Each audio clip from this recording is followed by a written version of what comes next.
to do with Chitra Ramakrishna. This is news coming in from the Delhi High Court that has granted bail to the former NSE CEO Chitra Ramakrishna in this money laundering case that was related to alleged illegal phone tapping of employees of the National Stock Exchange.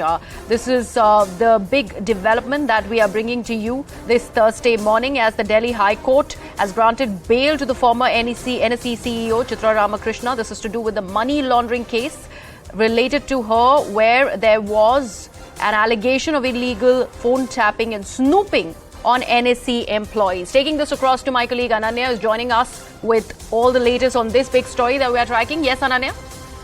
Well, yes, Priya, this is an order coming in from the Delhi High Court. Remember that the High Court had heard this bail application for quite a long time, and arguments were addressed from both the sides. While Chitra Ramakrishna's side was that the money laundering offence is not made out against her, and the Section 3 and 4 of the PML is not made out against her. In fact, it was also stated that she is somebody of an elder age, and that's the reason why she should be granted bail, and also a woman.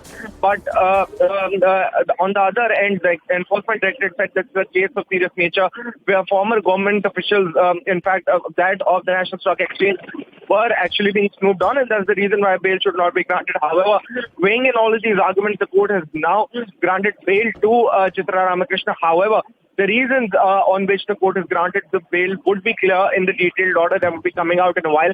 But at this point of time, it is very, very clear that Chitra Ramakrishna is out on bail after this particular order has come in from the Delhi High Court.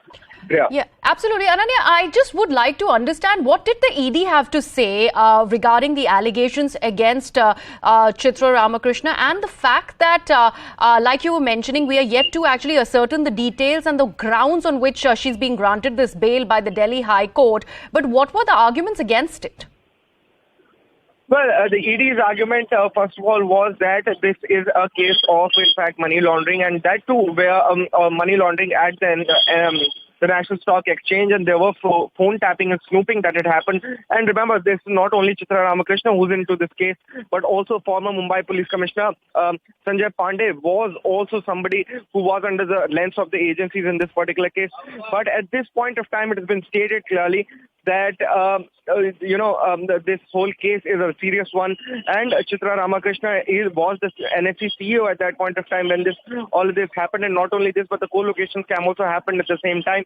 So definitely hers is a big role. But at this point of time, we'll have to wait for the detailed order to come out to see as to exactly what has been said by the court while granting a bail in this particular case. Right, Ananya, thank you so much for that.